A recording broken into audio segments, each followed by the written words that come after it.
خیر نے بہت پیارا سوال کیا، یا یوں سمجھ لیجئے کہ انہوں نے پورے جو ایک اس وقت فضا بنی ہوئی پورے کا چند لفظوں میں خلاصہ سامنے رکھا کہ مرزا جیلوی کے جو متاثرین ہیں یا ان لوگوں کے پاس ہم جاتے ہیں تو وہ ہمیں کہتے ہیں قرآن پڑھو، حدیث پڑھو، علماء کے پاس جاتے وہ کہہ رہے تم نہ پڑھو، تم قرآن کے قریب نہ جاؤ، تو یہ ہمیں قرآن پڑھنے سے روکتے ہیں اور وہ ہمیں قرآن پڑھنے کا حکم دیتا ہے، ایک بات۔ اور دوسری بات یہ ہے کہ جب ہم مسئلہ پوچھتے ہیں ان سے علماء سے تو یہ جواب نہیں دیتے، تو جیلوی کہتا ہے جاؤ جا کر پوچھو علماء سے، جب وہ جواب نہیں دیتے تو کہتا ہے ان کے پاس میرا جواب ہی نہیں ہے، پھر کہہ دیتے علماء کہ اب اس کی بات ہی نہ سنو، تو کہتے علماء کہتے ہیں اس کے بیانات ہی نہ سنو، بجائے جواب دینے کے ہمیں کہہ دیتے ہیں کہ اس کے بیانات ہی نہ سنو، ٹھیک ہے۔ سوال بہت قیمتی ہے، اب بات کو سمجھیے۔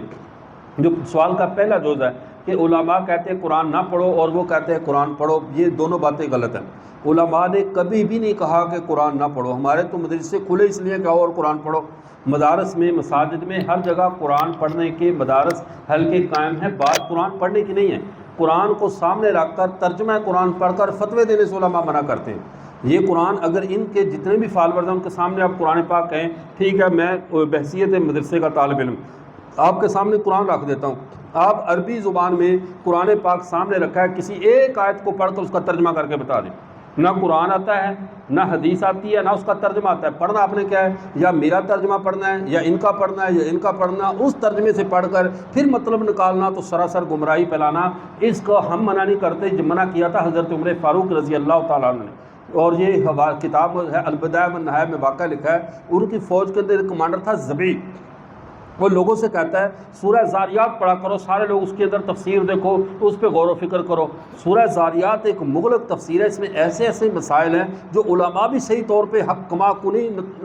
مقام تک پہنچ سکتے ہیں جو اللہ کی مراد ہے۔ اب ہوتا کیا، وہ لوگوں کو کہتا ہے سورہ زاریات پڑھو، حضرت عمر بن سعد نے خط لکھا ہے امیر المومنین، یہ بندہ ایسے کر رہا ہے کہ لوگوں کو کہہ رہا ہے سورہ زاریات پڑھا کرو، تو کیا کریں، کہا اس کو میرے پاس بھیجو، جب وہ آئے تو حضرت عمر نے مدینے میں سامنے بٹھا لیا مسجد میں، کہا کہ تم لوگوں کو کہتے ہو سورہ زاریات پڑھا کرو خود اور اس کا مطالعہ کرو اور تحقیق کرو، کہا جی، حضرت نے کہا اپنی پگڑی اتار سائڈ پہ، حضرت نے پاس ڈنڈا پڑا تھا اور سر پہ اس کے مارنا شروع کر دیا، اتنا مارا کہ لہو لہان ہو گیا، اس نے کہا حضرت جی میری تلوار پکڑ لو، میرے گردن اڑا دو، یہ ڈنڈے کو اب معاف کر دو، میرا تکلیف سے بس ہو گئی ہے، تو یا یہ ہے کہ میں توبہ کرتا ہوں، آئندہ میں ایسی بات نہیں کہوں گا۔ حضرت عمر رضی اللہ تعالیٰ نے فرمایا تمہیں کس نے حق دیا ہے کہ لوگوں کو ہر ایک کو تم براہ راست کہتے ہو ان نصوص کو پڑھو اور پڑھ کر اس پر اپنا اجتہاد کرو۔ علامہ ابن قیم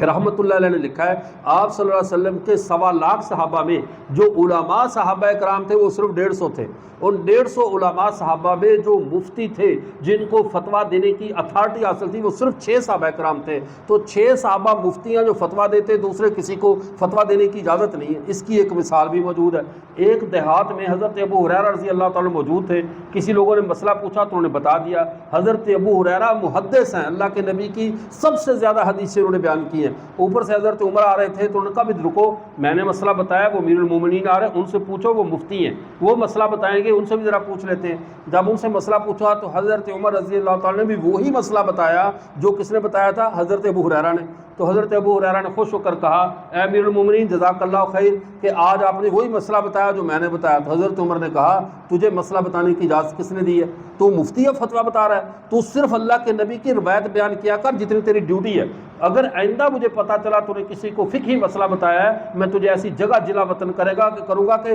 انسانوں کو دیکھنے کو ترس جاؤ گے۔ یہ اسلام کا چیک اینڈ بیلنس ہے کہ مفتی کے علاوہ کسی کو فتویٰ بتانے کی اجازت نہیں ہے، تو یہ جو اسلام کے چیک اینڈ بیلنس کرے کہ اچھا یہی سوال اس کو ذرا قرآن پاک کو سائڈ پہ رکھ دو، ایک کتاب کو سائڈ پہ رکھو، آپ خود آپ یہ تو دوسرے ساتھیوں کا سوال کیا، یہ ساتھی یہ بزرگ طب کی اپنی کتاب دے کر اپنا علاج آپ کر سکتے ہیں کہ میں نے دیکھا طبی نسخے لکھے میں علاج کر لوں، یا یوٹیوب پہ ویڈیو دیکھی، ایک آدمی کہا تھا میں نے یوٹیوب پہ اب میرا باپ فوت ہو گیا، دوسرے نے کہا یہ کیسے، کہہ رہے ان کے دل کا آپریشن ہو رہا تھا وہ فوت ہو گئے، کہا ڈاکٹر کون تھا، کہا میں خود، کہا وہ کہ تو ڈاکٹر نہیں ہے، کہہ رہے یوٹیوب پہ جو لرننگ ویڈیوز نہیں آتی میں نے ان کو دیکھ کر اپنے والد صاحب کو کھول لیا، اس کو چیر پھاڑ کر لی، دل نکالا وال ڈالنے کے لیے، ابھی وال ڈال ہی رہا تھا کہ میرے نیٹ کا پیکج ختم ہو گیا، ابا جی فوت ہو گئے، آگے مجھے پتہ ہی نہیں چاہتا پیکج لگاتے ابا جی فوت ہو گئے۔ ہم یہ عرض کرتے ہیں قرآن پڑھنے میں کوئی ممانعت نہیں، آپ بھی لگاؤ 8 سال لگاؤ، مدرسے میں پڑھو 10 سال لگاؤ، قرآن کا علم حاصل کرو، اس مسند پر بیٹھو، جتنا جی چاہے قرآن پاک کو بیان کرو، لیکن نااہل کے ہاتھ میں کتاب دینا، اور کتاب بھی احکم الحاکمین کی کتاب دے دینا کہ اٹھاؤ اور ترجمے کرو، اس سے بڑا مذاق اسلام کے اندر دنیا میں نہیں ہوگا کہ اللہ کی کتاب کو ہر ایرا غیرہ سمجھ جائے۔ کلام الملوک ملوک الکلام،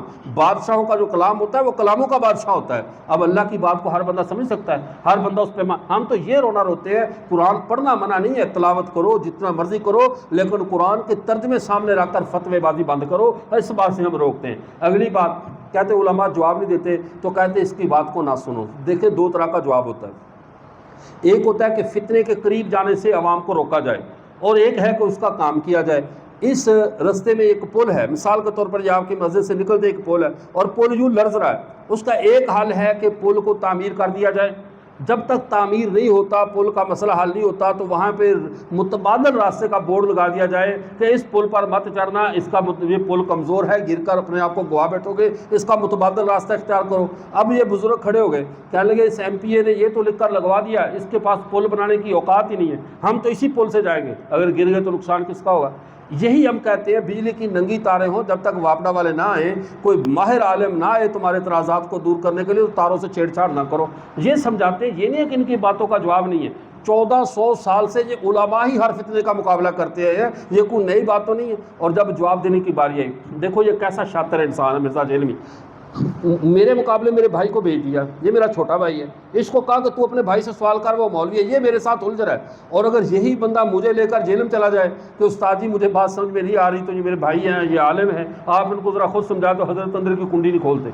بات سمجھ میں آئی؟ تو آپ تو سمجھے ہوئے نا، آپ تو عالم ہیں۔ مفتی طارق مسعود صاحب کتنے دن تک باہر بیٹھے رہے؟ 3 دن تک باہر بیٹھے رہے۔ یار بندہ خدا تو باہر تو نکل، بات کر، میں نے بات نہیں کرنی۔ علامہ زابی صاحب 1 ہفتہ تک جیل میں بار بار پیغام بھیجتے رہے، بیٹھے رہے، رحمت اللہ علیہ، ان کے سامنے نہیں آیا۔ حنیف قریشی صاحب بیٹھے رہے، سامنے نہیں آیا۔ خود سامنے نہیں آنا، غار میں بیٹھ کر بچوں کو خراب کرنا، جا کر اپنے علماء سے پوچھیں، ان کے پاس جواب نہیں ہے، ہم آپ کو جواب دیں۔ میں نے آپ کو جواب دیا، مثلا ایک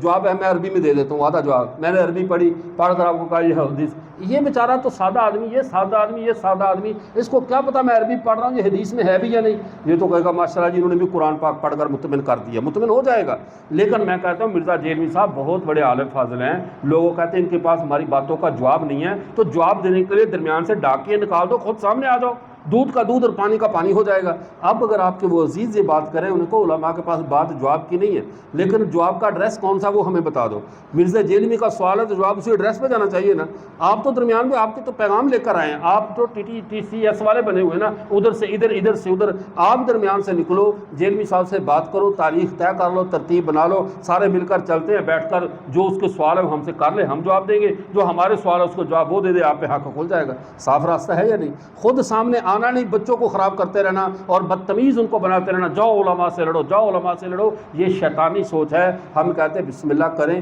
میں 15 جولائی کو ویسے بھی جیل میں جا رہا ہوں، ٹھیک ہے نا، وہاں میرا بیان ہے، تو میں تاریخ بھی بتا دیتا ہوں تاکہ میرا کرایہ بھی نہ کسی کو دینا پڑے، ویسے ہی میں نے جانا ہے۔ اگر آپ کے وہاں کے جو شاگرد ہیں نا، دوست ہے، آپ ان کو لے کر آپ بھی جیل میں آ جائیں، آپ کو اور آپ کے دوستوں کے آنے کا کرایہ بھی میں دے دوں گا، وہاں ان کو لے آئیں اور وہ جیلمی صاحب کے پاس جائیں، انہیں کہیں مجھ صاحب قریبی آئے ہوئے ہیں، ملاقات کی ترتیب بنا لیں، مناظرہ نہیں ویسے گپ شپ کی ترتیب بنا لیں، آپ کو دودھ کا دودھ پانی کا پانی ہو جائے گا۔ آپ کو کہتا ہے جواب نہیں دیتے، اور خود پتہ ہے کہ جواب ہے، خود پتہ ہے کہ جواب ہے، اس لیے سامنے نہیں آتا۔ بات سمجھ میں آ گئی میرے دوست؟